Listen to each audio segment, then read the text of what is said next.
This is Podcast17, broadcasting from deep within Combine territory. It is every citizen's duty to resist the Combine and learn the truth.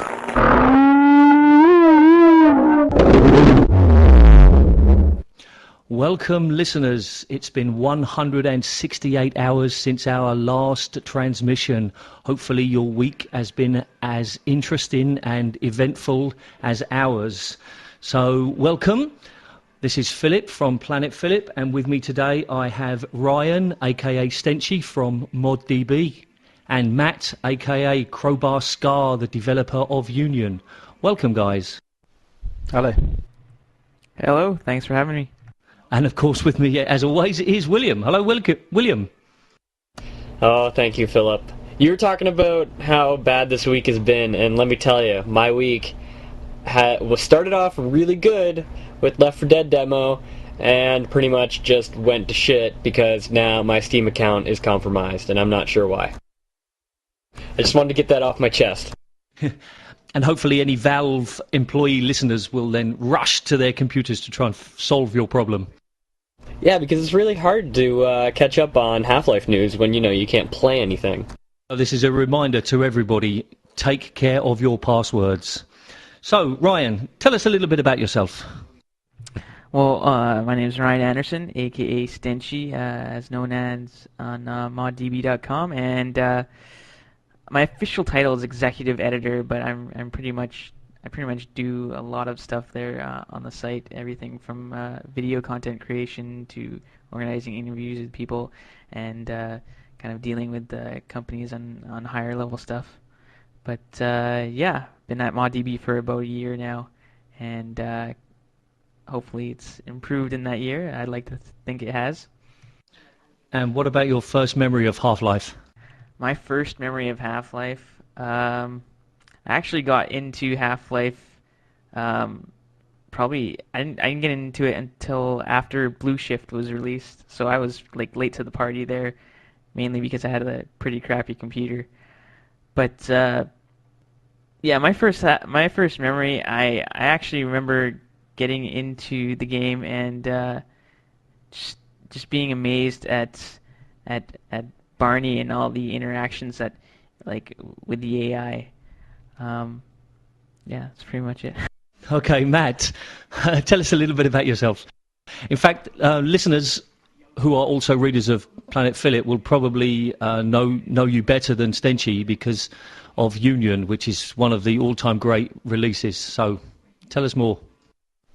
Oh, thank you very much. Yeah, my name's Matt. I also go by the name of crowbarska, and I basically do mapping and a little bit of writing as well. I'm studying game design story development in London, and yeah, I've been mapping for since the early days of Half-Life 1. So what's that, like about 10 years now? Yeah. 10 years this month, actually.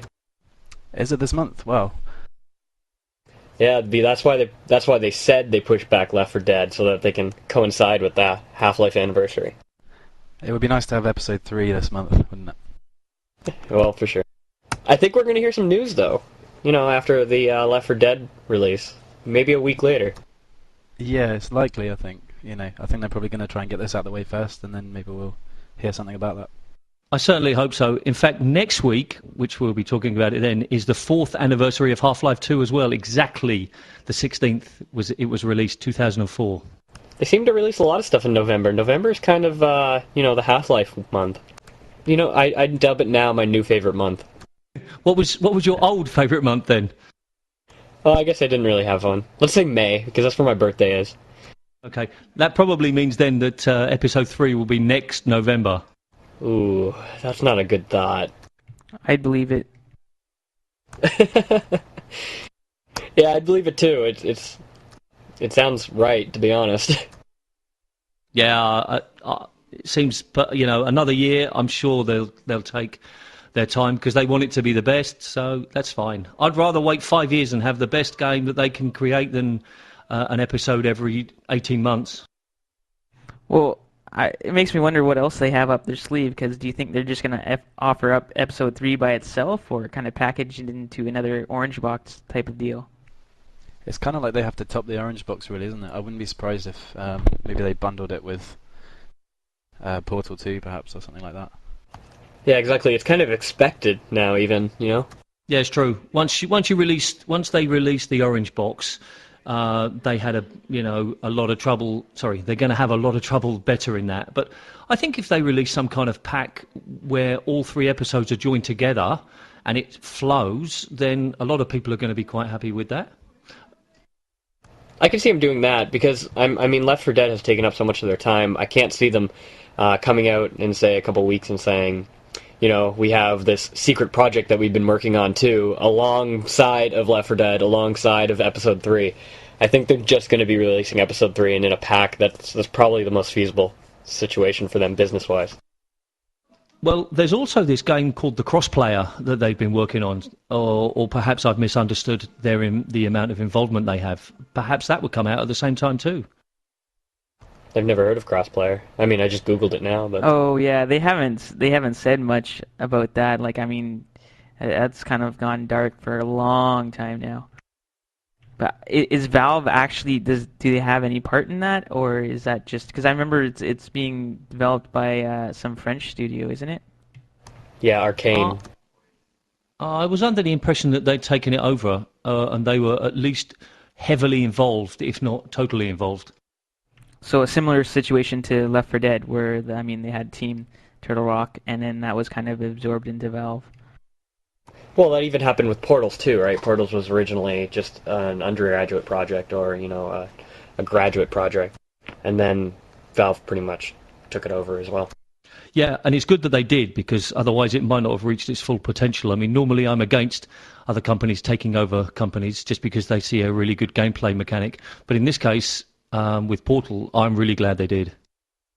Portal was different in that it was an independent, a student project, and they weren't actually going to make a game called Portal that was, that had the story that Portal has, until they were actually taken on and hired by Valve. They just liked the game mechanic, and then they kind of developed it from there. Turtle Rock was actually a professional game studio that was making Left 4 Dead, with or without Valve, for better or for worse.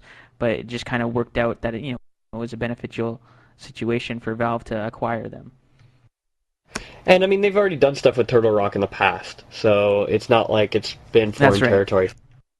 They did Condition Zero with Turtle Rock Studios, so it's all there.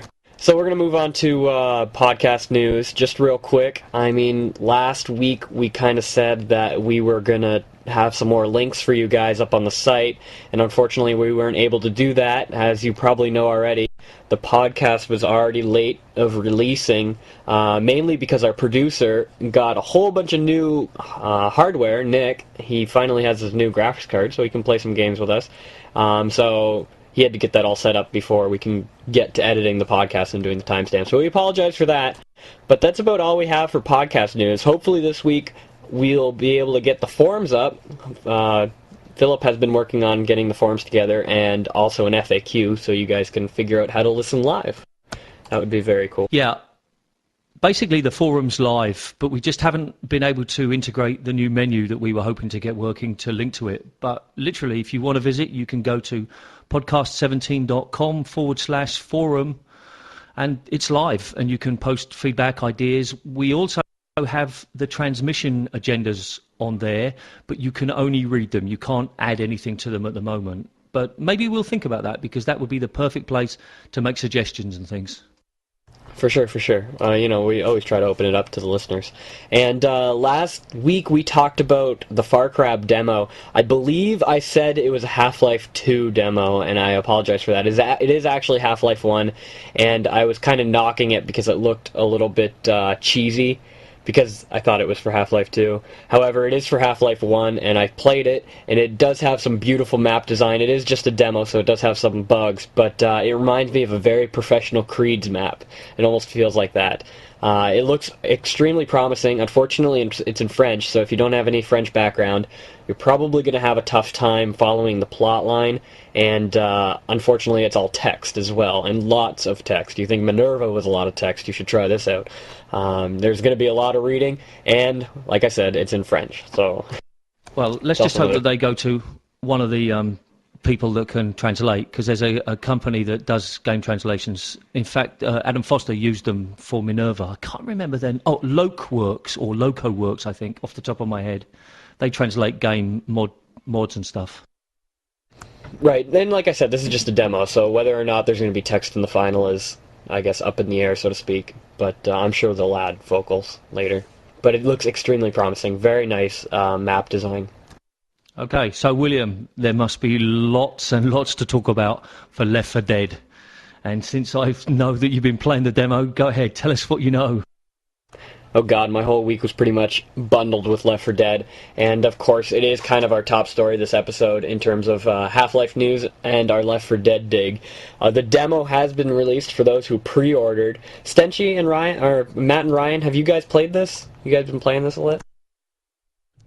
Yeah, I've been digging into it lately. I had a pretty late last night. I know, Philip, after I talked to you last night, I was supposed to go to bed, but I ended up staying up for a few hours and did something interesting. I actually, played with some of the server commands in the demo, and I set up my own dedicated server and tried out playing the Infected.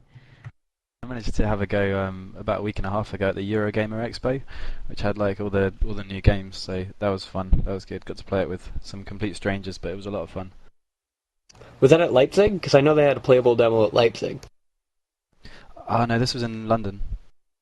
Oh, cool. Yeah, they were doing a huge tour of Europe and having tons of playables in Europe conferences, but not here in North America. It's a little bit depressing. But I guess, the European conferences are a little bit later, and I guess they were ready then, and they weren't ready earlier, so whatever. But Stenchy actually brings up a really good point that's kind of the main news topic right now. You can check it out at Left 4 Dead 411, or at least the Steam-powered forums, is how to play the Infected. There are tons of server commands that allow you to do that. And if you have the demo, it's insanely fun to do. The link will be up on the podcast show notes, and you can check it out. It's extremely simple. You can play around with some of the Infected stuff. I haven't been able to play too much of that, but because my account got hijacked. But Stenchy, tell us a little bit about it. How does that play out? Does it feel okay, even though they didn't open it up in the demo? Well, I mean, yeah, it's very much there, and it's very much functional. I mean, there's a few things that you can do. You can actually control panic events, and you can spawn them in whenever you want. So make that big horde of zombies that rushes, the huge mob that rushes you, and you have to fend them off. As well as spawning as the tank, the smoker, the hunter, and what's the other guy? The boomer, and even spawning witches. You can't play as witches, but you can spawn them in. But yeah, I mean, when I was playing the Infected and running the server, I would spawn in a mob and then come in as a hunter and try and take down people, but I could have been relentless and just spawned endless waves and just kept on coming in as a hunter and hunting down people. But I kind of took it from an aspect of, kind of relating it as being like a dungeon master in D&D. I don't play D&D, but it's incredibly geeky. But, just kind of shaping the experience for people who found even the expert settings just really too easy. I had a couple of friends the other day that just kind of ran through expert in about 4 minutes, and they just kind of sprinted through the level and just shot at whatever came at them.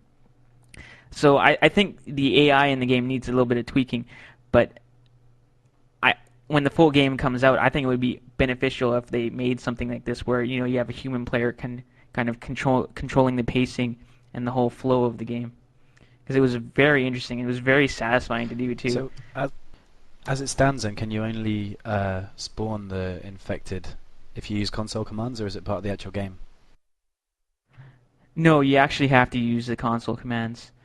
There are some really interesting cheats, though, that you can do, too. Not only can you spawn as the Infected, you can spawn, as Stenchy was saying, other mobs. And, I mean, Nick and I were playing around. You just no-clip through, and you spawn up to 2,000 zombies, and then you just rush them all towards you, and it looks really cool. You put them in strategic locations, and they cross over fences and stuff. It's fun. It's extremely fun. And my cousin was playing. I have an interesting story, and I wanted to share it with all the listeners out there. My cousin was playing for the first time, and we only played the campaign on Expert. and we beat it through expert. And he said, "That's it." You know, like, it only took us, like Stitch said, like 15 minutes maybe, and we killed everything. So he said, "Is that it?" But that's not what the demo's about. The demo's about playing it after the first time, because it's completely random from there on in. So we played it, and we kept playing it, and it becomes addictive, extremely addictive, tons of replayability. And then he finally said, "Oh, this isn't it. This goes on forever." So if you're really on the fence about getting the demo, or even buying the game, just keep in mind, it is a limited map set, but the way they have the game structured, it's different every single time you play, and that's what makes Left 4 Dead so great, in my opinion. Yeah, absolutely. I mean, I can see, like, a lot of people, I've played through the demo a lot and beating an expert multiple times, and you know, I don't know if this demo, if they'll tune the difficulty levels and maybe make it a little bit harder, but I don't know, I found a lot of people were kind of finding expert a little bit too easy, and when I was controlling the infected and they came, they're like, "This is so awesome, it's you know, so hard, and it's way more intense," because people would spawn on the rooftop of the first level and I'd just do a rush right away, so they'd just grab their weapons and already zombies would be like pounding through the door. I really wish I could have more time with the infected. You're making me jealous here. It was great. I loved it. Another thing, real quick, on the Left 4 Dead news dig, though, is the first custom Left 4 Dead map. I haven't played this yet, and I don't even know whether or not it's good or not. It's called House Alpha 1, and it's commented as it should work. You put it in your Left 4 Dead maps directory, and it should just work out. Normally, I believe you have to use the map command. Stenchy, did you play that? Have you played around with this? No, I haven't. But I mean, from the videos that I've seen, like, you know, every like on Left 4 Dead 411, you know, DE Dust being put in there, and apparently there's no editing whatsoever. He just stuck it into the maps folder. It's a regular BSP, not edited, and the AI director pretty much takes it from there. Which is also great, because you can essentially have one person, if you do want to play, say, in a Counter-Strike map, you can essentially have one person no-clip around and spawn zombies and have 3 other people essentially fight through them. And I think that's really cool, how dynamic the whole game is. It almost seems like we'll be able to play Half-Life 2 in a zombie apocalypse universe. I can't wait to see something like that. Yeah, that'll be pretty crazy. So that's about it. Phillip, are you going to get this game yet? Come on. I don't know. I want to play the demo, but of course I just have to wait another couple of days. I'll see. Basically, I don't really enjoy playing with other people, because finding time when other people are online is really difficult for me, and I like to play at my own speed, so I don't really like playing co-op games. Definitely don't like MP games, as listeners will know. So when the demo comes out, I'll try the single player, and I'll certainly be open-minded, because I have a huge respect for everything Valve do, so I'll try it. But to be honest, I mean, I saw the movie, and the movie was fantastic, but I don't really like playing against zombies. Zombies bore me, to be honest. These zombies won't bore you. They're fast zombies. Yeah, you know, if I can make an argument, Phillip, you say you're a single player, you're a single player mod player, game player, but this game, it feels like being in a zombie movie. Like the narrative, even though it's very loose, it feels very strongly in the atmosphere of the game. It kind of makes it feel like a single player game, in that you're kind of working your way through these levels. And even though it's co-op, I don't know how to explain it, but you know, it just feels more like a single player game than a multiplayer game to me. Traditionally, it's not that competitive factor. You know, you're working with people. I mean, even if you're playing by yourself, you're working with bots, and it still has that feel of narrative that's in single player games, and like there's a goal that you're working to get to the end. Sure. Well, as I said, I'll give it a try, but as we discussed earlier today, I didn't quite enjoy the parts of Half-Life 2 where there was the squad to control. So I don't know whether you actually have a chance to control the squad, but I don't enjoy that. And to be honest, I don't enjoy zombie movies. I'm not criticising the game itself. I'm just saying that as a concept, this is not something that particularly interests me. I prefer more space, science fiction, exploration, puzzles than actual just, this type of game. But I promise, when the demo comes, I'll try. Yeah, that's fair enough. Yeah, I'm going to make a point to stay up at like 3 a.m. one night. I don't care what day it is, so that you can play with me, Nick, and say somebody else. Maybe Stenchy or crowbarska can get up on this. Yeah, I'll join in on that. I'm sure there are lots of people that would like to see me. And another problem is that I'm such a bad player. So you'll be like always behind, or we'll always die and it'll be, oh, crap, Philip's dead again. But doesn't it adapt to your... No, you'll learn fast. Your skill level, I think, so... Yeah, that too. It does adapt to your skill level a little bit, but, I mean... the game is all about the weakest link. I have to admit it. And if you are going to be the weakest link, you will hold up the other group. I'm not going to lie. But the whole game is about cooperation. And if you do have a weakest link, it kind of makes the game a little bit more enjoyable. I got my boss playing this game, and I was walking him through on easy because he's not much of a gamer. And walking him through and protecting him and making sure he didn't die and, teaching him the different types of zombies was... insanely more enjoyable than playing on an expert with my veteran FPS friends. There is definitely something to be said for the kind of assistance roles. I mean, I haven't really played it much, but I recently started playing Team Fortress 2, and I found that the class I enjoyed the most was the medic, just because I felt like a much more valuable member of the team if I was the one that was making sure nobody else died, rather than just another person that was blowing everyone's head off. Yeah, that's my class too, medic, by the way. I mean, I'm going to put my heart on my sleeve here a little bit and give you something very quickly. I'm a single child. I'm an only child. The only sports I play are sports against one other person. I don't play any team sports. The kind of things I enjoy doing in my time, walking up mountains, running, they're on my own. So I think my mentality is based much more around that than a group or team aspect. Yeah, of course. I mean, your personality reflects what kind of games you play. I'm an only child too, so I know exactly where you're coming from. That's about all we can say about Left 4 Dead for now. It's just the demo. I don't want to get too excited because the game's going to be coming out soon. We'll have lots to talk about then. But I seriously think this game is going to change my life. I'm just going to leave it at that in my comment. Well, I mean, not only that, I think it really appeals to a lot of the people that play mods for Half-Life 2, because, I mean, especially on ModDB, you can just type in the word zombie and see how many mods come up. There's countless number of them. And this is basically the quintessential game for all those zombie fans. One of the questions I was going to ask you guys was about replayability of this game, and I know that you've only played the demo, and I know that already you've said, there's got a lot of replayability. But one of the things about Portal is that Portal really seems to have died. I mean, I don't hear anything about Portal.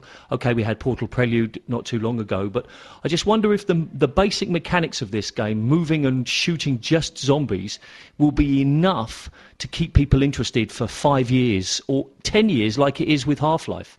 Am I wrong? I think it'll be much like... I hate to always compare things to Sven Co-op, but I think it'll be much like the Sven Co-op community. You have a community dedicated to adding new content, and this game will always be about new content. I mean, the director is great, the AI director is great, and the gameplay director is great in the sense where it's always random, but it's random to a certain extent, right? I mean, you have zombies in different locations, and you have guns in different locations. That's what it barrels down to. What will really drive this game is how many people are creating new maps for it, and how many new campaigns are added, every month, and that sort of thing, or else it'll just totally lose interest. I think it may end up being stronger than something like Portal, because if you look at Portal, it's quite out there as a design. It's completely different from anything else. Maybe that puts people off mapping for it and that kind of thing, because you need to learn a whole different style of level design to do that, whereas Left 4 Dead, it's not too different from many things we've seen before. Yeah, that's a good point. Yeah, and the AI director basically does half of the work for you. I mean, you just make the map, and that's pretty much it. Yeah, that was one of the questions I had when I was playing through the game. When you're developing maps then for Left 4 Dead, do you place zombies in terms of like how you normally would in, say, a single-player campaign, or does the director just figure out where it goes by itself, or do you kind of set the zone? Well, I mean, you set a zone or something like that. Well, the way it worked in like the when he imported the dust level, whoever did it, he didn't edit it at all. He didn't place any markers or anything like that. He just went with just dropped the level in there, and the AI director figured everything out. So it put zombies in by itself? That's correct. Whoa, okay, that's intense. Impressive. Yeah, that's really impressive. That's very impressive.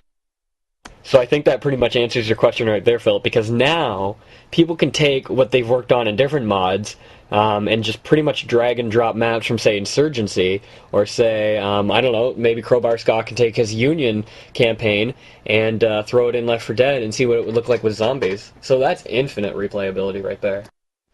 How long do you think it'll be before we see Half-Life 2 in Left 4 Dead? Yeah, exactly. I can't wait.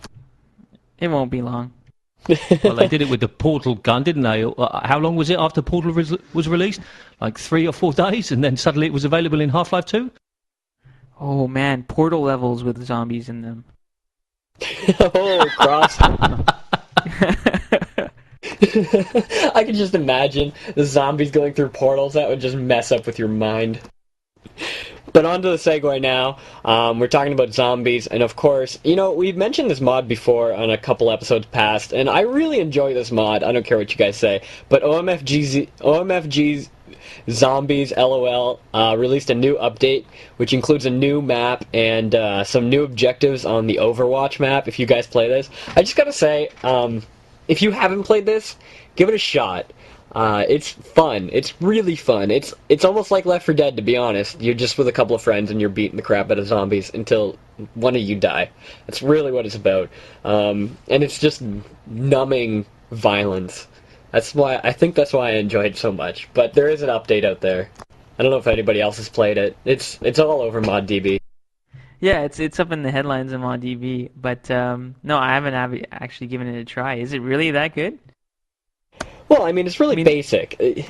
In my opinion, the most basic mods are sometimes the most enjoyable, to be honest. And it's nothing to get crazy over. It's no new engine or no new features or anything.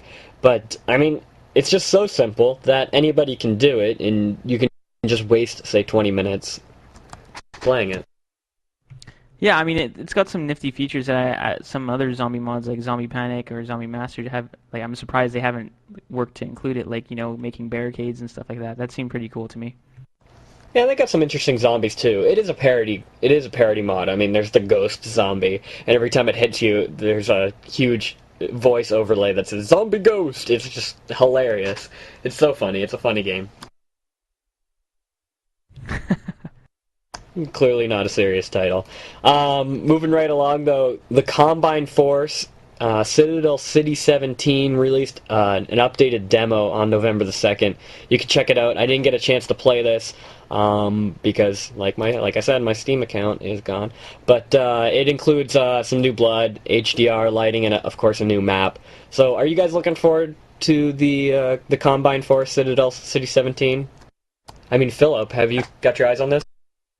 Absolutely not. I have huge respect for anybody who makes a map and releases it, but this is terrible.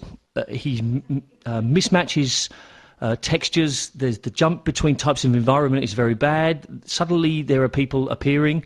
Now, I know that this is still in beta, but he hasn't taken anything on board from the first set of comments and adapted it. All he's done is made some simple changes, and it's really, I'm sorry to say, it's really not very good.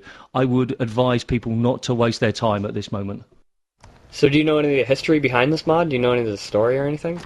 It's just, I say just, and I don't mean to sound disrespectful, it's a 15-year-old from Denmark who clearly has some technical ability, but he doesn't have the ability at the moment to see things in a bigger picture, and he seems to literally be saying, okay, well, that texture looks good on that wall, and I'll maybe put a door here, and this will lead into another thing, and maybe I could do a bridge there, and there'll be a big drop here, and there's a bright light there, and he needs somebody to take him under his wing and say, look, you need to think in a bigger picture, and when people give you feedback, you need to listen to it and understand what they're saying, and I don't think he's done that with his second release.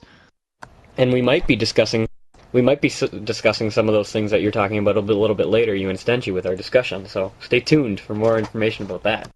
Matt, have you played this? Yeah, I did. I played it yesterday. I'm going to have to agree with you, Philip, on that one. I did find it pretty dull. It was extremely linear. Not that linearity is a bad thing, but it wasn't really disguised very well. It was literally just you go from one room to the next, and then to the next, and then to the next. And also, I was going to ask you guys, is it me, or were some of the levels just taken straight out of Half-Life 2? Some of the exterior levels in the street and that kind of thing? Yeah, it could have been on the second map. Sorry, that he released. That looked very strangely like a real Half-Life map that he might have just copied. I don't know. But the one thing he did do, he combined Metro Cops into zombies, and that was quite. I thought, oh, that's quite nice. And he's got new weapons in there, but I don't see the need for new weapons. I mean, I'm the kind of player that says, okay, if I've got a new weapon, I want to know where I got it and why I got it, because I'm used to having these weapons from Half-Life 2. But of course, it's early days yet, so perhaps I'm being a little unfair. I didn't actually manage to get that far, I have to say. I know, you get the new weapons right at the beginning. Maybe I played a different version then, I'm not sure. Maybe you played the first one. I don't know whether the first one comes with... No, you played the second one, because if you said about the outdoor environments, then it's the second one you played.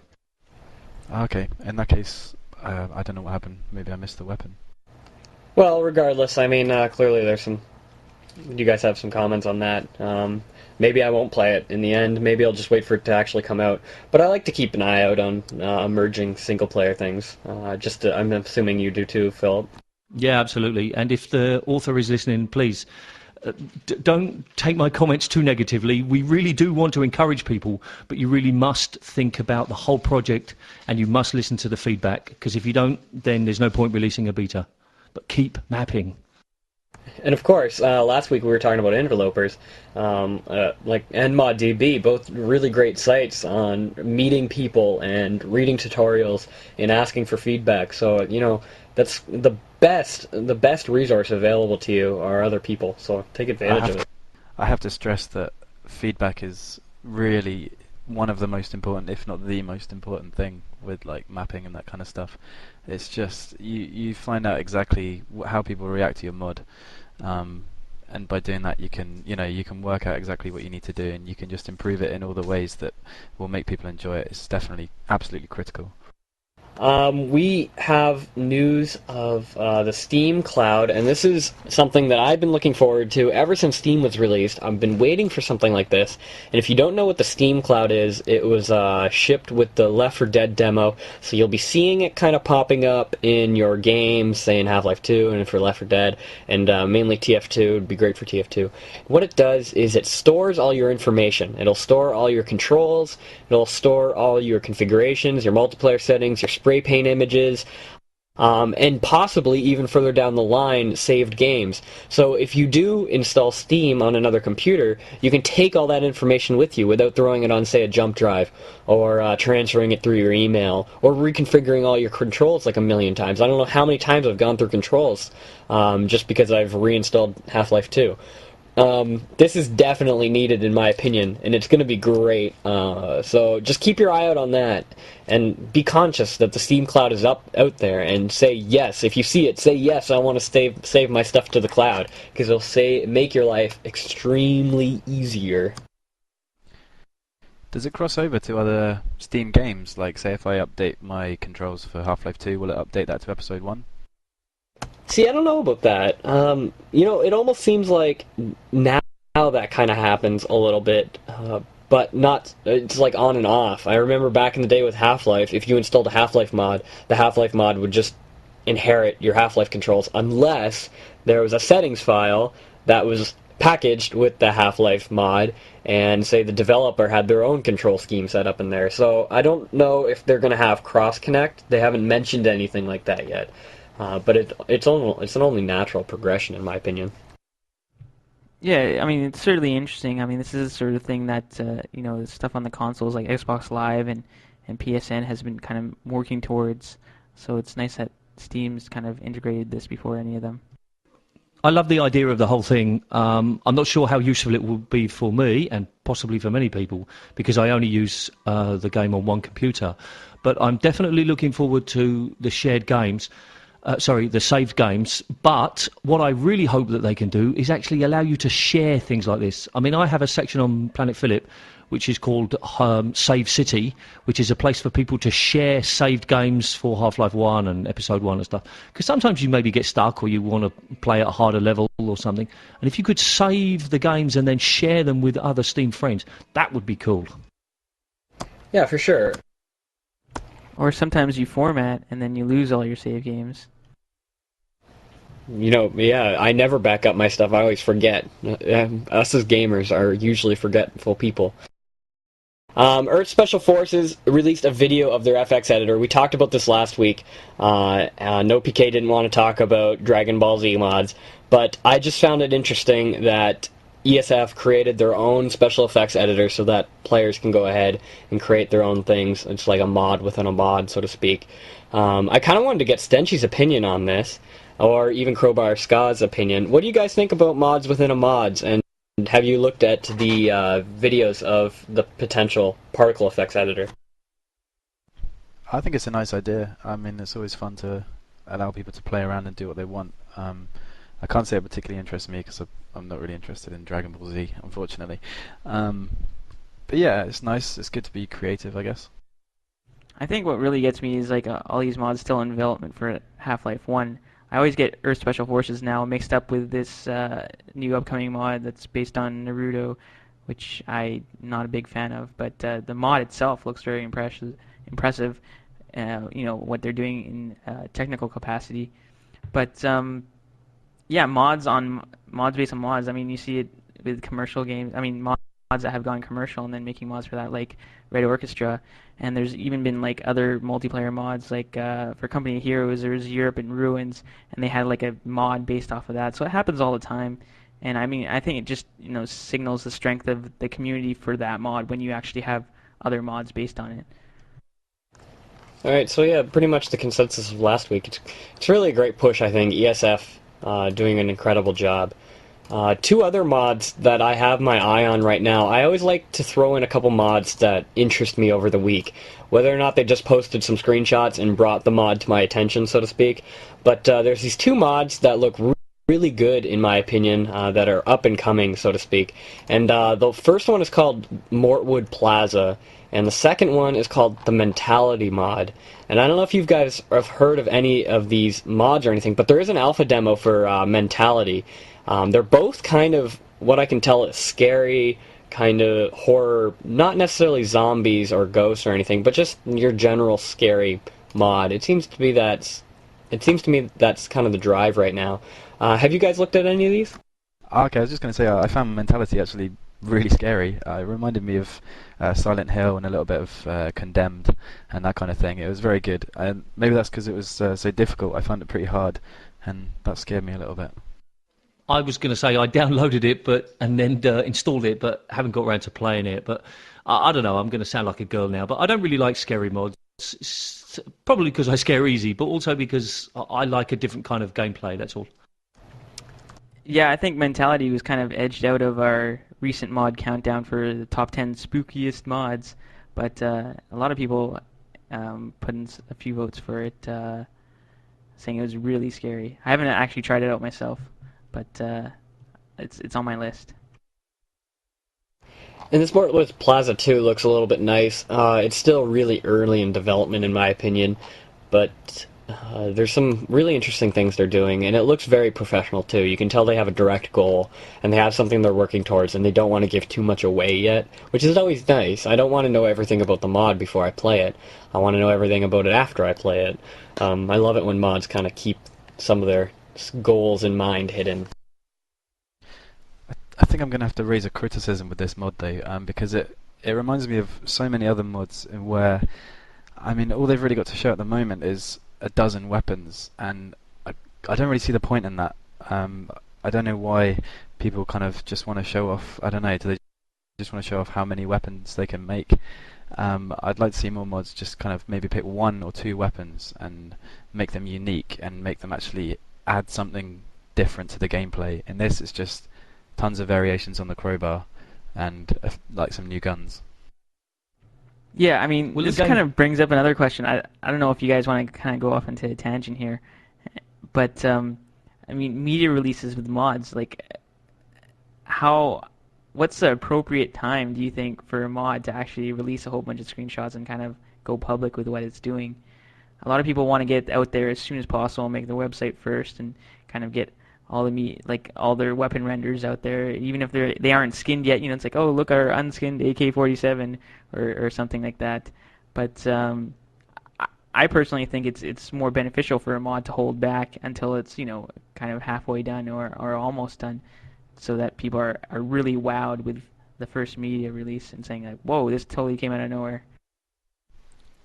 I agree with that, actually. I mean, it is good to get feedback, but I think something like maybe just posting on the forums or something like that is more appropriate for just getting feedback on, say, like a model or something like that. I think if you're going to try and publicize your mod, then you need to have something more substantial to show.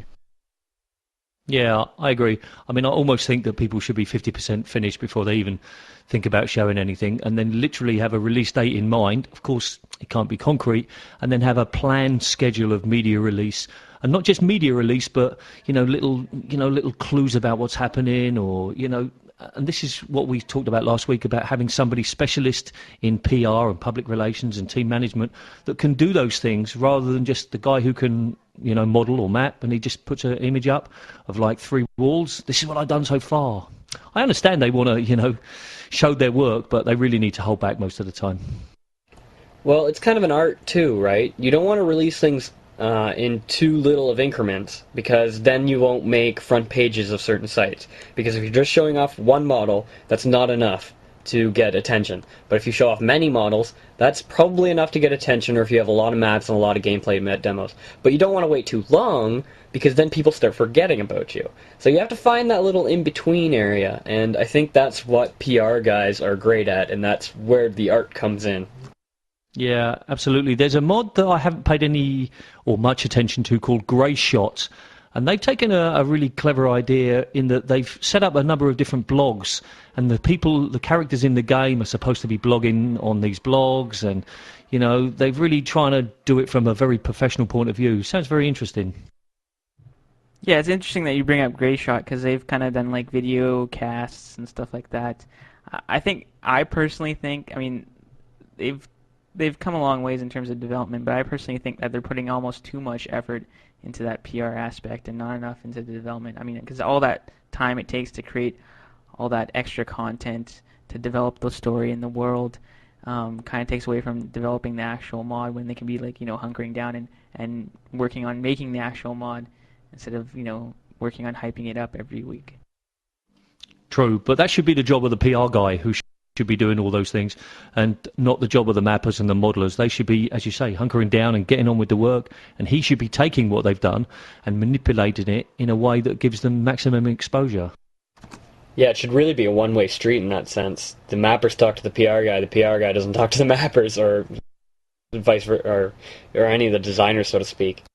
Yeah, but a lot of the time then they start working into PR initiatives, and then they start getting the mappers developing assets that are directly related into those initiatives, and it just kind of gets messy from there. That's in my experience, that's the way I've seen things go. One thing I wanted to talk about, though, is Project Resident Evil again. We've talked about this, and I started off.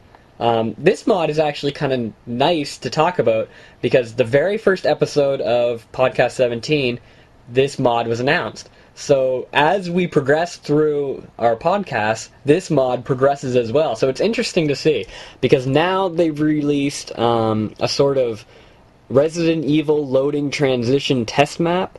And here I was downloading this thinking it was just going to be a map showing off the classic go up to a door in Resident Evil, hit your use key, and then the door animation happens. You see the cut screen of the door opening.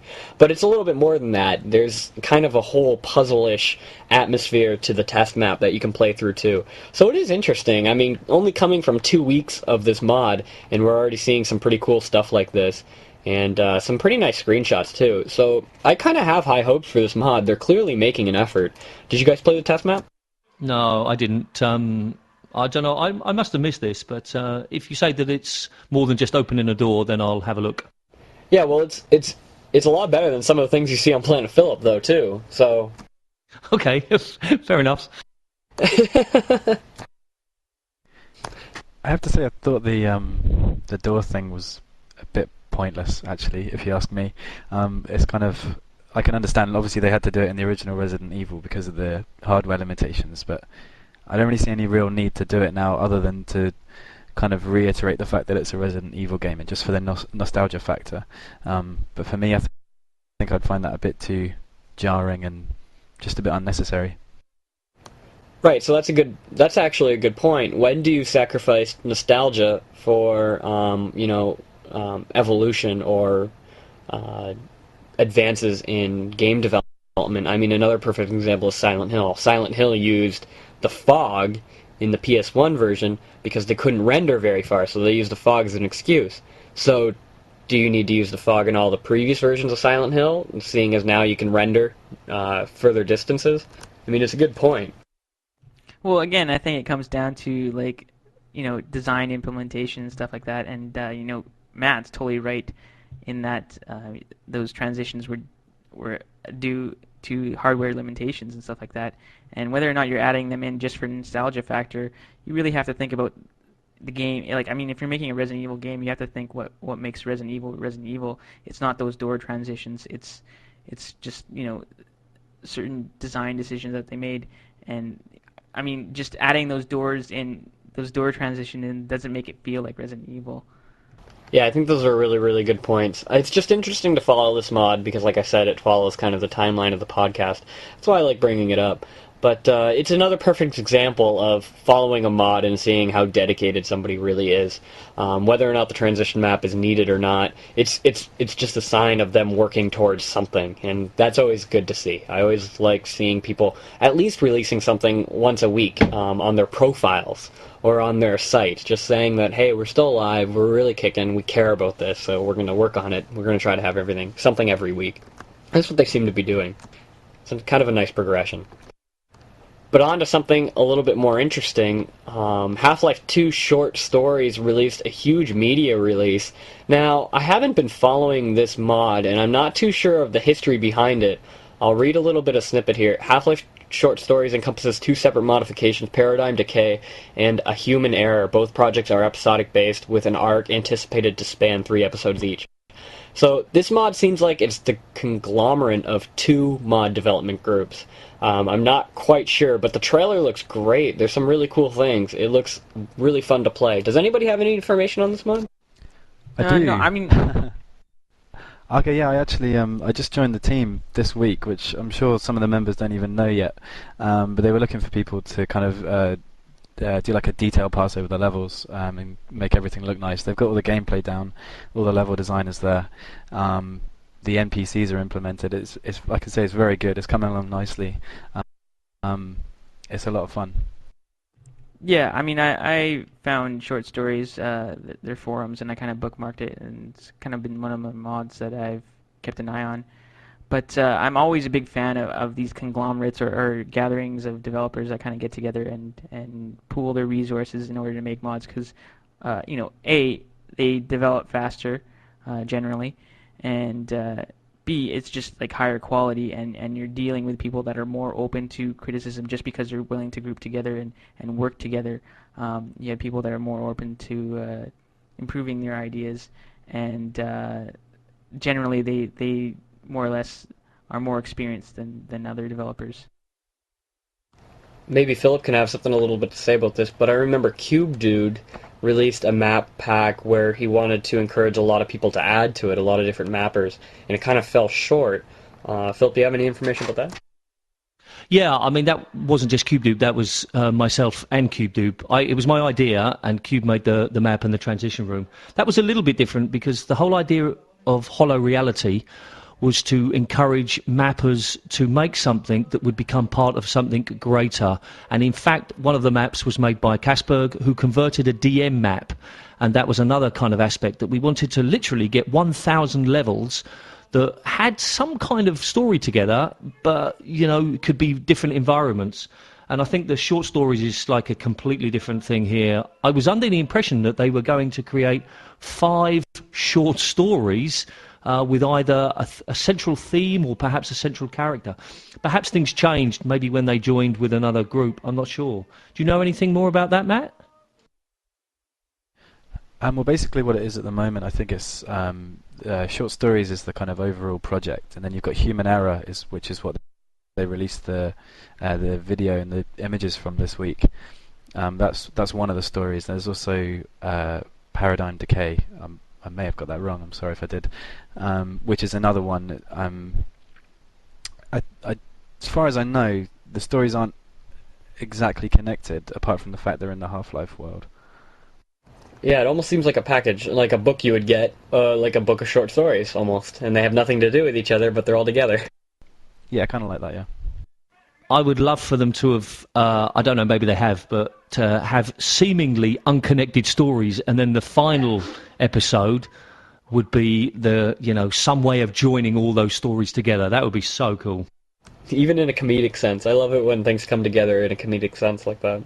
Yeah, not necessarily in a funny way, but just, perhaps you see one different character in each of the previous episodes, and then in the last one, all of those characters together, and you understand what's happened or the reasons for what's happened in the previous episodes. But of course, that takes a lot of planning. Happy to get 3 quality single-player mods. Exactly, and getting along yeah, one true. package Good point. is almost like Christmas. So it's good to see. Now, this has been bothering me all day, I'll be completely honest. Has anybody heard of Teddy Wars? Not until I have. looked at the agenda and I looked on the site, and I've got to say, I don't want to talk about this. It just seems too silly for words, but maybe I'm just too old and serious. It sounds like something that, girls would do at a slumber party or something. Slap yourself with a teddy bear.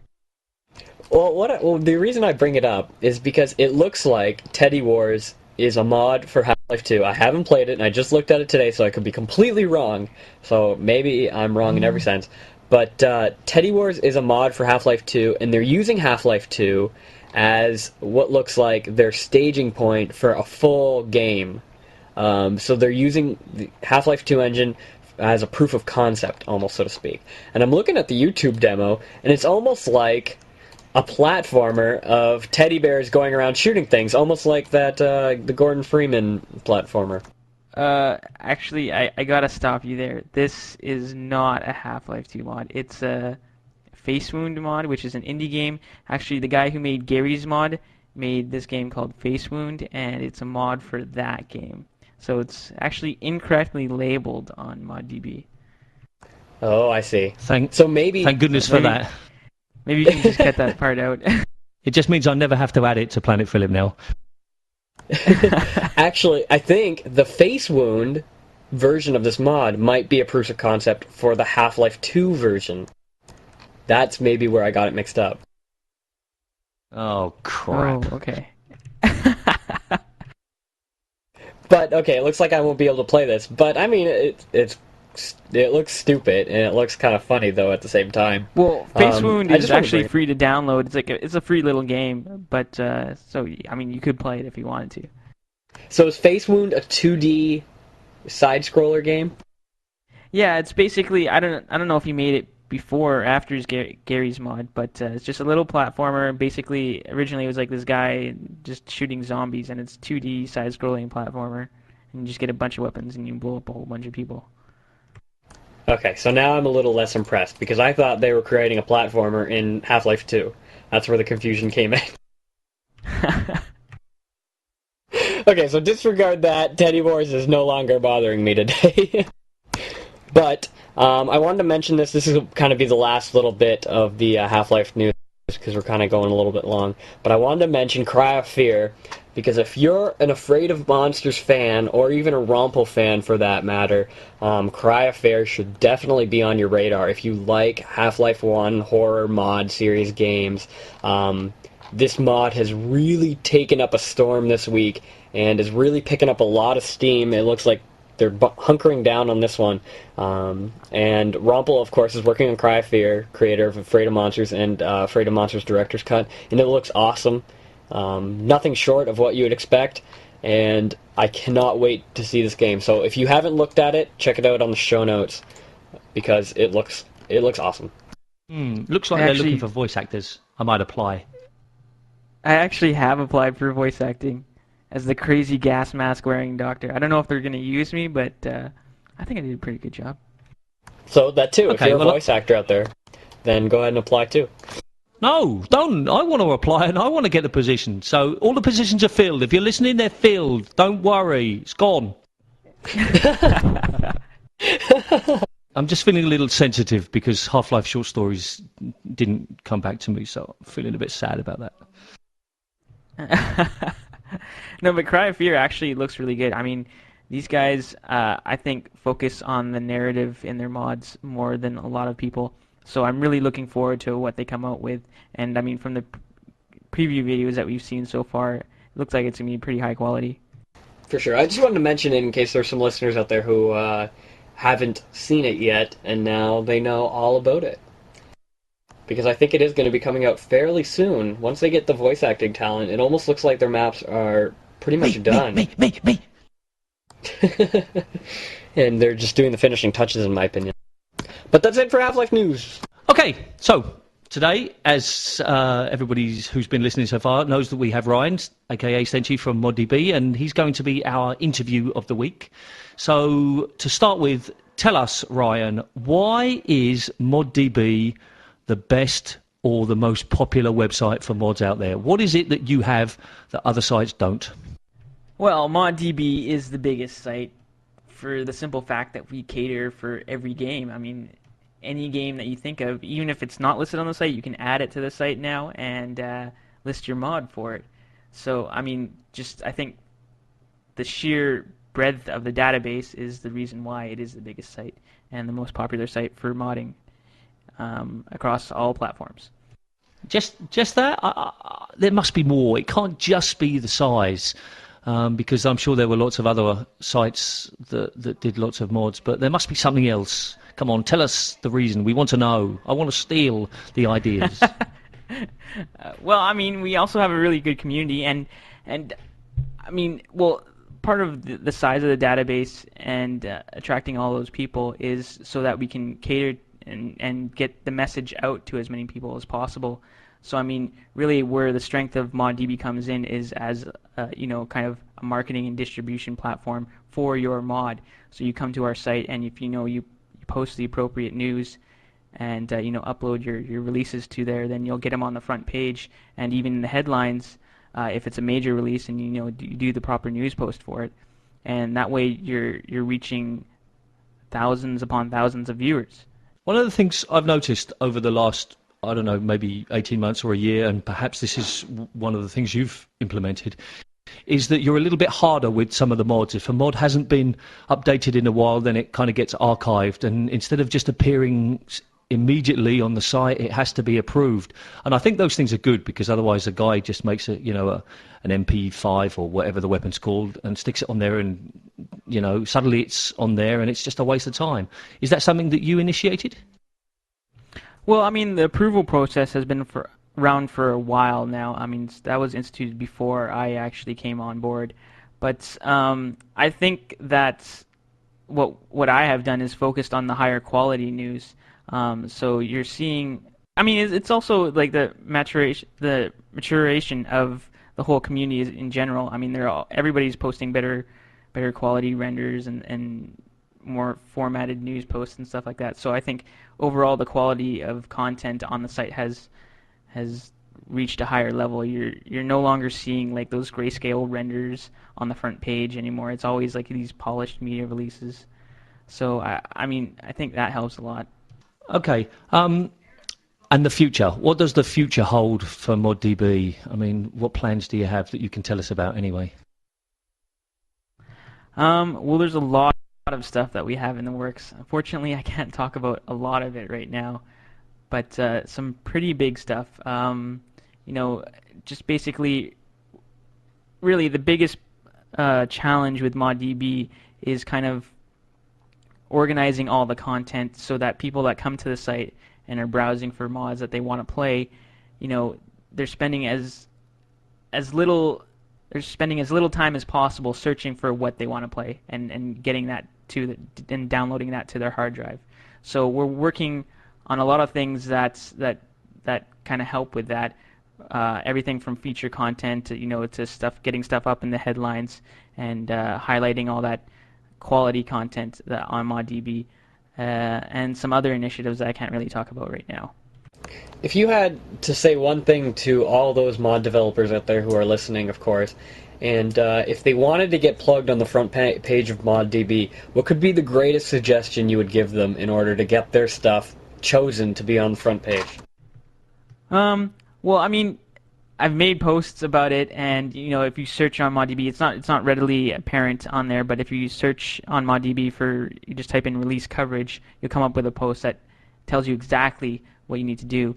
And I mean, it doesn't matter how small or how big your mod is. If you just put together a nice post, because really, we're just giving you the tools to promote your mod. It really is up to you, to developers out there, to take that last step and really put the polish into their profile and their posts so that people will download their mod.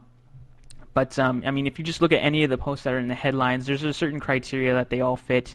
And, they all have media embedded in there, whether it's just images or video or both. And upload their latest release to their profile and having a link in that media release post. What happened to addonDB? Because when that first came out, I was a little bit worried because I thought that it was going to add a lot more maps, and because it was a community-based thing, that people would add hundreds and hundreds of maps and models. But maybe I haven't paid enough attention, or maybe I misunderstood. But it almost seems as though it filtered away or faded away. Sorry, and that's a shame because that was a really cool idea. What happened to that? Yeah, well, addonDB was something that Scott, who's the actual, he's the coder behind the site, he's the owner of moddb.com. He actually created addonDB as a partner site, and he found that it kind of fragmented the audience. And with version 4, he kind of rolled in addonDB into ModDB, so it's all just part of one site now. So you can actually upload add-ons to ModDB, and that's where they all go. So it's still there. You can still upload specific maps and mutators and stuff like that classify as add-ons, and they'll just get attached to the appropriate game. But it's all just rolled up into moddb.com now. Okay, that's cool. What about TopSites? When's TopSites coming back? Because Planetphillip's not on there, and I've been trying to get it on there for a while. Yeah, a lot of people have been asking for TopSites. It's really up to Scott, and he's working diligently on a lot of other features right now on the site. But TopSites is on his to-do list. One of the major things that we're developing, I guess I can talk about this, is kind of like a media portal where we're going to actually have videos, just a page just for videos that all mod teams upload to their profiles. So you go to the media page and you'll just be able to see the latest videos that have been uploaded to any mod profile on the site. So that way you'll be able to keep up to date on like all the latest video content. So that's something else that Scott's coding in before TopSites. But TopSites will be coming to version 4. Don't worry. They're still there, but they're just kind of broken right now. Yeah, you can't add to them, which is my desire at the moment. But okay, yeah. I mean, I'm sure he's working very hard, as is everybody behind the scenes, and each person's got their own, personal list of, I want that and I want this. So he's got to do what he feels is best for the site, which is fair enough.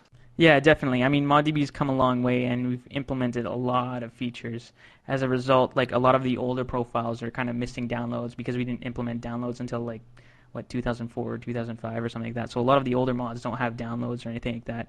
So I mean, another one of our problems is kind of getting all those old profiles up to date, and if they have downloads, getting them onto the profiles and stuff, just so that we have the most complete database possible. Just out of curiosity, how many people are staffed at ModDB? Well, we have, in terms of paid staff, there's maybe 4 or 5. That's including, server admins and back-end stuff. And then we have a small little army of volunteers numbering around 10 or so. But it's amazing how much content you can get out. I mean, it's such a great idea. I always liked ModDB, even during its original conception. I think user-generated content. I mean, you guys did it even before Wikipedia did it, essentially. You know what I mean? And that goes a long way. It's essentially the same idea. Yeah, definitely. I mean, it's all about the power of the community and just putting it all together in one place. You can see the effect it has in kind of like getting the message out to everyone. Yeah. I'm going to put you on the spot a little bit now, Ryan, and I'm going to be negative in the hope that it generates something positive. My one problem with ModDB is that it can stifle some of the smaller sites that present news or do other things. And I know that you're all for the community, and unlike other news sites that we won't mention, who are commercial and are there just to get traffic and money, it would be so nice if somehow, sites like Planetphillip, who is a competitor in many ways to ModDB, and Interlopers and some of the other sites, if we could work together, because I almost get the feeling that too many people go to ModDB and they don't visit the other sites as well. I don't know, I don't mean to sound too negative, but that's just my honest opinion. Are you jealous of our traffic? Is that what you're saying, Bill? No, I'm not jealous, because I have a very niche market, and I have many more mods than you do for my niche market. But I'm just worried that I just feel that there must be ways that we can work together to sort of promote everybody. And even without wanting to, you've become the big boy on the block, the big blue for older listeners, and through no effort of your own, it has possibly a negative effect. You're not trying to have a negative effect, but the fact that you're so big has one. Because here's a perfect example, I think. Every time that we link somewhere, we always link to ModDB now. And we don't link back to some of the original sites. The home pages, we just link straight to ModDB. And I think, in that case, I think it's a bad thing. But don't get me wrong, I have huge respect for what you guys have done, and I love the site, and I want to be part of something bigger. But I wonder if there's a way that you and other sites could work together. Yeah, well, there's a couple parts to that question. In terms of linking back to ModDB, of course we like that stuff. And the argument there is that by uploading your downloads to ModDB and stuff, like ModDB will not be going down anytime soon. We've been around for 7 years. And so, this is something, if you upload it there, it's always going to be there. The problem with a lot of these smaller mod sites is either they have hosting problems or the site goes down and the mod is lost. You can't access anymore, and that's kind of a shame, especially for single-player mods, because they're kind of a packaged experience that you can have any time. Whether it's a year from now or 10 years down the road, if you still have the game and you want to play, that mod, you can go to ModDB and download it. It'll be there. But 10 years time, that website for that mod probably won't be around, and so that's the argument for like supplying downloads on ModDB. But in terms of sites working together. Sorry to interrupt, but I wasn't talking about having the downloads available, because I think that's a good thing, and I do the same. I've got 50 gigabytes of downloads for single players. I mean that when a new site links to somewhere, instead of linking to the home page, they link to the ModDB profile. And I'm just a little bit worried that then that forces the smaller sites and even some of the websites to not produce. But I take your point. Maybe those sites disappear, and, it's a good point. ModDB will always be there. Yeah. Well, a lot of these sites, they even use the ModDB profile as their main page and kind of their website is an afterthought. For a lot of mods, that's not the case, of course. But we're seeing increasingly more and more mods just using their ModDB profile as their main page, because when it comes down to it, that's where they have the strongest connection to their community. People are able to comment on their videos, images, their main profile page, their news posts, so they get comments everywhere. And if they want to keep in touch with their community and can kind of get that feedback on a regular basis, they focus on ModDB. I think too, we're in a time of, social generation where MySpaces and Facebooks are big. And I know ModDB came out much before this, but now people are so familiar with those types of sites. You see it all the time, especially with musicians using MySpace as a portal. They don't even have their own sites. They use MySpace, and not because MySpace is easier, not because it provides them with a service to do so, but because there are other other musicians on there as well. So it's not just a singular source anymore. People are steering away from things like that. Usually, back in the 90s, you would go to a website, you would look at what's there, and you would say, okay, so this is interesting, and you only focus on that one thing. And I think now people want something a little bit more and a little bit more broad, and that's what sites like MySpace, Facebook, and ModDB do for the community. They allow people to converse cross-mod. Even though the mods have nothing to do with each other, you can have somebody browsing Insurgency while at the same time browsing, say, Cry of Fear. And those two groups and those two people are feeding each other, essentially. So all the mods on ModDB are feeding each other's communities, which is great, and it stirs up that amount of population generation. And I also think ModDB came out early on in the days when RSS feeds still weren't really, really big, and people weren't using RSS as much as they are today. And ModDB was a place for people to go to sites, or go to one site to get all their news, instead of subscribing or to go to many other sites. And it's just a familiar place now. That's how I think ModDB has evolved. And now it's just got to a point where people are so familiar and so accustomed to it that it's become the standard, which is awesome for you guys. Yeah, you make a very good point. Can't argue with that. Yeah, but I mean, in terms of working with other sites, it's something that I've given thought to and actually, mailed other sites about. But I mean, it goes back to your first episode when you're talking about sites not wanting to work with each other because they kind of deem each other as competition. I mean, in the spirit of the modding scene, I mean, modding should all be about collaborating and working together. And that's what I'm very open to. So I mean, sites like yours that are very, have a laser line focus on a certain aspect of the modding scene are beneficial. And I mean, ModDB is a huge site, and there's no way we can cover every game.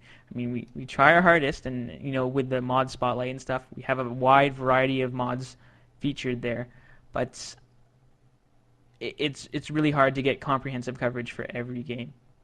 And so, I mean, I'm really open to working with other community sites like yourself to kind of implement, more content that, is spread across and forming some sort of network that basically, benefits everyone, the smaller community sites as well as ModDB, as well as, the mods that are featured on both. So, yeah.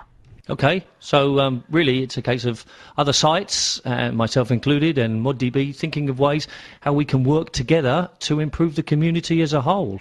So if there are any other sites out there listening, think about that, and maybe we can start some kind of mini forum or group where webmasters all get together and chat about what's good for everybody, because that's my purpose in starting this, is to talk about what's good for everybody. Yeah, definitely. I mean, it's the same kind of mentality that you mod teams. You have a lot of mod teams that kind of work along the same lines that make the same kind of mods, but they don't ever collaborate. They kind of lock horns in this competition, and it's funny because I mean, with the Steam mods, the Steamworks mods that recently got released on Steam, like, they did sign NDAs and stuff like that, so that was probably a factor. But when they were developing, the Steamworks implementation, they never once talked to each other about how they could go about that. And no doubt every single one of those mods experienced at least, a few of the same problems. And they all had to individually email Valve about it, and Valve, in all their greatness, and they were very helpful eventually, but, they have other things that they will be doing, and took them a while to get back to a lot of the mod teams. And that's part of the reason why, all these mods that were rolled out on Steamworks kind of took a while. I'm sure there's other issues, but, if these guys were working together from the beginning, I'm sure things could have gone a lot smoother. So, and it's the same thing with other mods that are developing similar features for their mods. They have to be the first one, and they don't want to work together because for whatever reason they just want to be the first mod to have that feature, and it's kind of disheartening to see. Yeah, I agree. So to close up on this particular section here, what we really want to see from all the listeners, and if there's modders out there and team managers and webmasters, let's work together. If you've got something that you can share, let's work together, and then everybody benefits. And in the end, we get more players, and that's good for everybody. All you need is love. You're such a utilitarian, Phillip. Well, I just want what's best, So the more mods that get made, the more chance there are SP mods that get made. The more SP mods that get made, the more SP I play. So in some ways, I'm being, incredibly selfish because I just want more SP mods. But anyway, talking of that, we're going to move on to this week's discussion point. By the time this gets published, hopefully Planetphillip will be back online, and there will be a post there called Game Community Academy, and this is where I've put together an idea about people working together in a more structured fashion to provide tutorials and things to create more mods, and you'll be able to read all about it, and hopefully the other guests today have. So what's your initial opinion of my dream? My initial opinion, I think it's a really good idea, and I think it's always nice to be able to help beginners and that kind of thing, because I know exactly how difficult it is to start out. It does seem like quite an ambitious project, though. I'm not sure how many people would be willing to do that without being paid to do it. Yeah, I mean, it's a huge project, and I mean, if it took 5 years to even get to the stage where there was something really good, then it wouldn't surprise me. But I mean, people spend a long time on mods. I've been running Planetphillip for 5 years, so older members of the gaming community can take perhaps a longer view of this. But I have no illusions. It's a huge project. Ryan, what do you think? Well, I mean, I definitely think it's a good idea because it ties into that whole collaborating spirit. I think it's a great idea, and like you said, it is a great undertaking, but it'll only become, it'll only become popular or big if the principals, as you call them, are dedicated enough to ensure that the content is constant and up to date, and so long as the principals work together. So you have to have an incredibly good staff for something like this to really take off, in my opinion. Exactly, yeah, it is a monumental effort, and I mean, again, if you're asking people to do this on a volunteer basis, it will get tedious. Another thing I'd like to address with this is that, there's people who get into modding, at certain different levels, and that's where ModDB kind of runs across the whole gamut of skill levels, everyone from like the beginner to the hobbyist to the guy who's trying to get a job in the games industry. And some people take it more serious than others. So I mean, I think something like this would only benefit people who are more serious than not. People who are the hobbyists that kind of just you really have to be invested in it to get anything out of it, and be willing to look for the answers yourself, because you get a lot of posts in the forums like, how do I start modding, how do I do this, how do I do that, without actually like looking for the resources out there on the internet.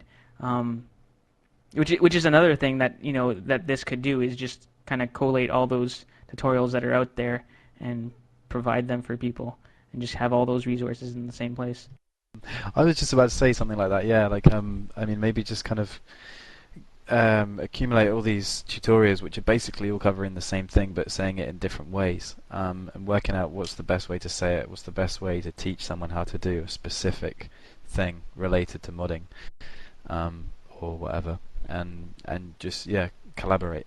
It could be just as easy as that, as if someone's doing a texturing tutorial, instead of making a whole new tutorial, if there's already a whole bunch of tutorials out there, why not just amalgamate them all into one kind of like ultimate tutorial? You don't have to like make a whole new thing and just kind of make new content and for ground that's already been tread over a million times. Just kind of amalgamate all that content and put it together in one ultimate tutorial. It's almost like something like this is needed, and the main reason is because of the Valve ERC. And Valve ERC used to be exactly what you're asking for, and almost exactly what you're talking about. When Half-Life 1 was released, ERC was the greatest place, a collective, so to speak, of information about Half-Life modding. And it would almost go from the ground up on how to create your own Half-Life mod. Obviously, today now, there's so much more information, for example, things about Half-Life 2 and editing Half-Life 2 and Half-Life 1, and obviously Half-Life 2 is exponentially bigger than Half-Life 1 in terms of feature lists. But now that the ERC is gone, and it's gone fairly recently, the community is almost asking for something like this.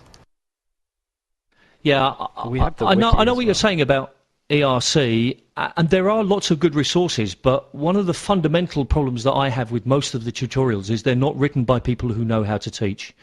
They're written by people who maybe know their thing, their technicalities, but they don't know how to teach, and this is a big problem. And I've spent a lot of my professional life within the teaching profession, and you see it, and it's frustrating, because having to work so hard to learn something is a negative, and it shouldn't be that way. Learning should be interesting, fun, and structured.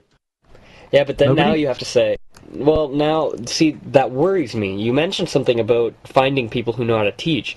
These, right now, are people who come from a design background, or people who are just doing this straight from a hobby.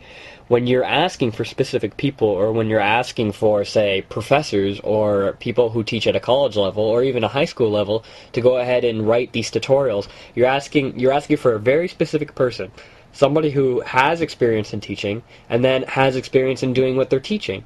So No. You have. Sorry to interrupt you.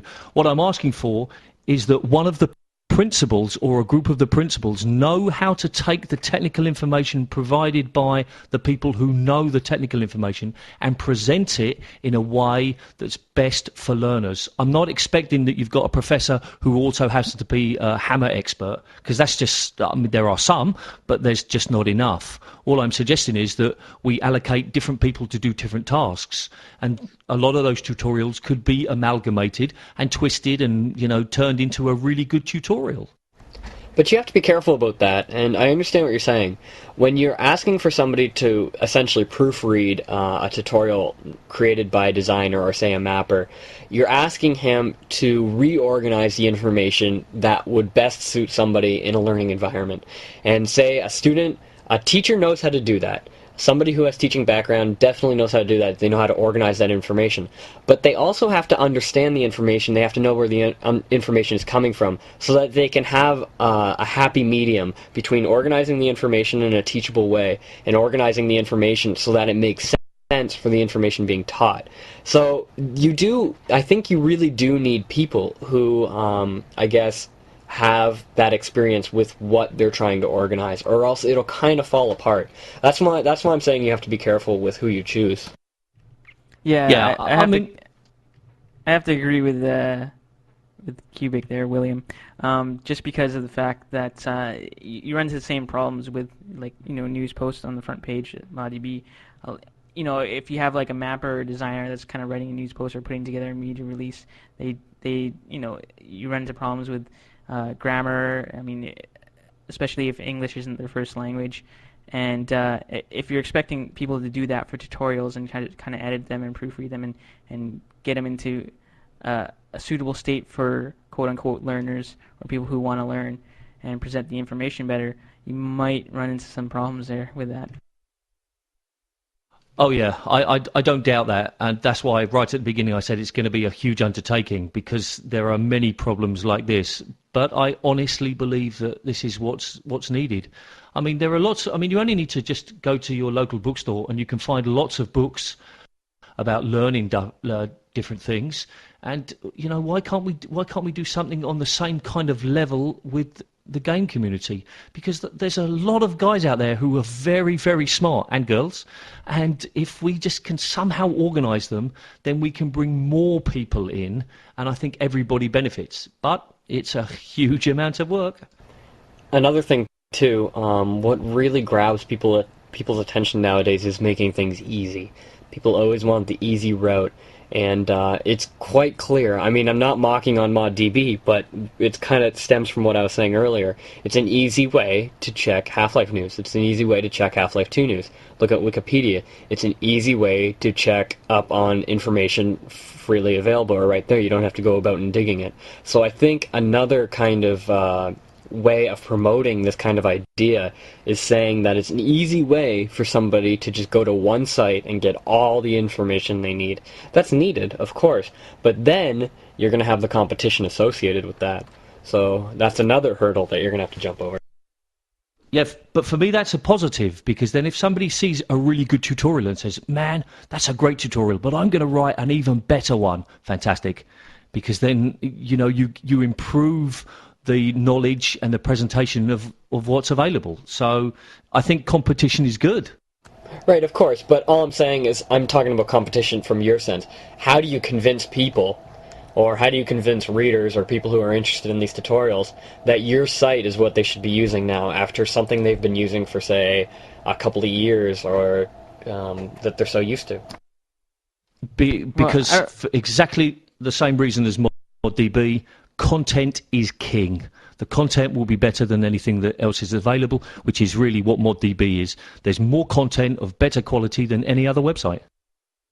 Yeah, on top of that, I don't really know anyone that visits like one site in particular for all their tutorial needs. They just kind of do a massive Google search, right? Yeah, there was a website that I found sorry, William. There was a website that I found that basically was just Delicious, which was a collection of links to all the different types of tutorials, and that was really good, but I can't remember. I think it faded. But I mean, it's more than that. It's more than just one site. Yeah, I think when we were discussing this, Philip, like the benefit there would be actually having like real people that would kind of listen to your issues. And again, it's a matter of filtering it out so that you only get the more serious people who have already looked for the answers and kind of need that little bit more advanced help rather than just asking beginner questions because they can't be bothered to read a tutorial. Yeah, I mean, there is a lot of that, but hopefully, eventually, if it was to ever happen, you would get the industry involved as well, and Valve and all the other makers of these types of games would get together and say, this is a really good resource. If we can support it in some way, we will benefit. That raises a whole other question, and that's whether or not game companies, game development companies, see any value in the modding community. Ooh, that's a huge question. Probably not for today. Maybe when we get you back on another time. All right, definitely. Okay, so if you get a chance, have a look at the Game Community Academy and pick holes in all the ideas and tell me what you think. Comment on the podcast. So we'd love to hear what you think about that.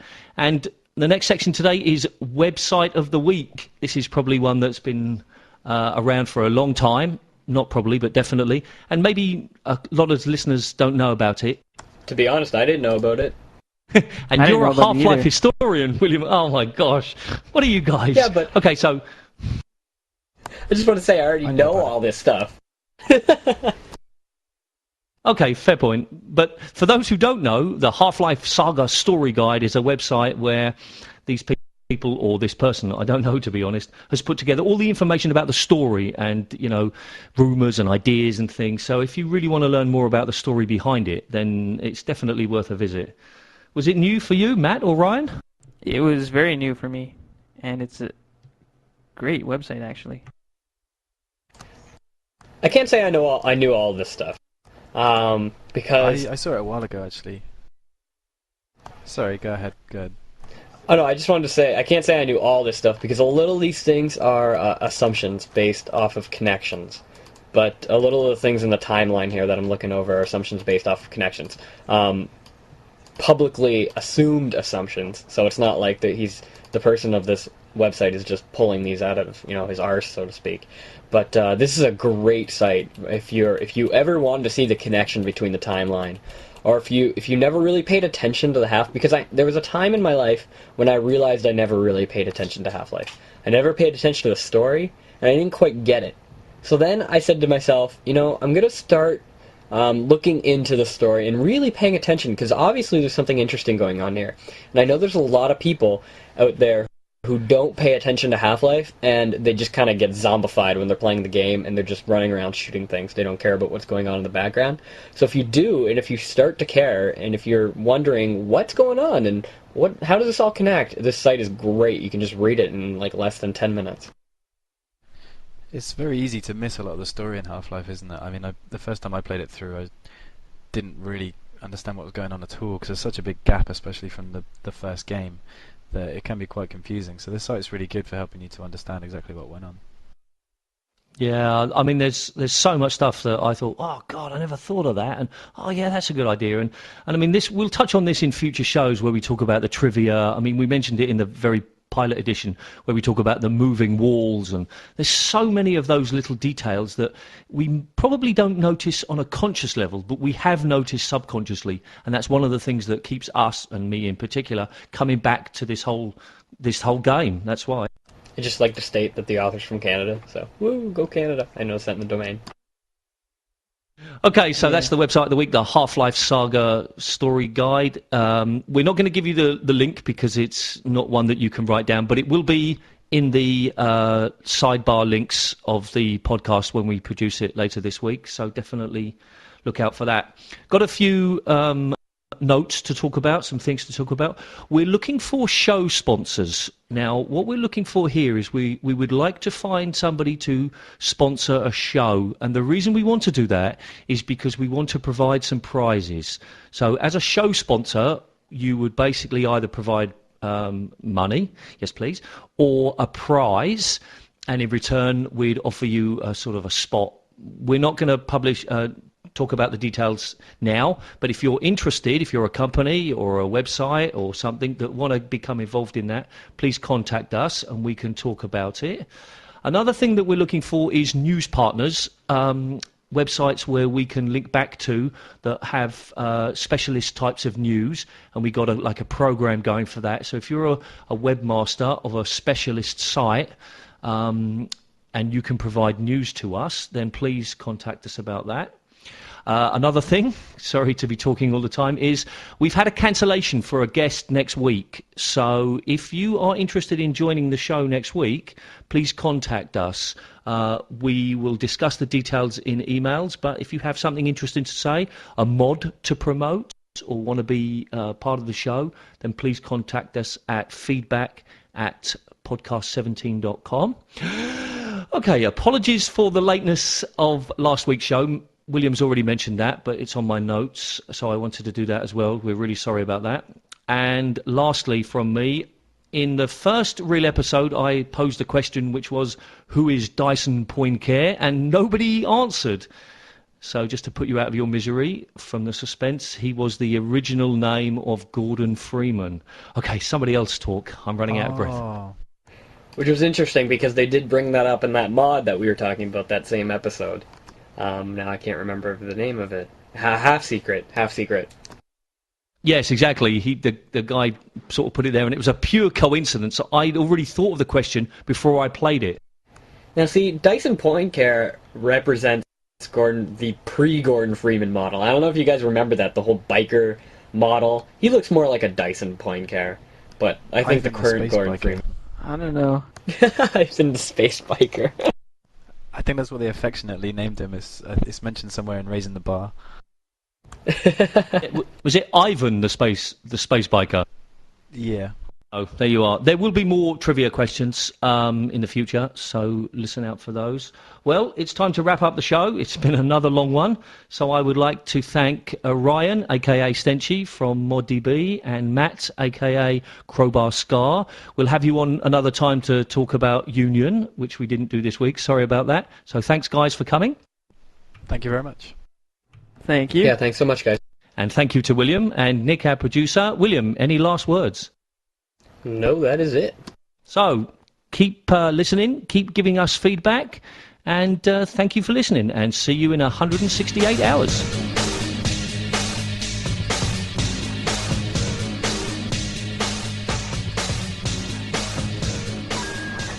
Transmission code 8765 ends.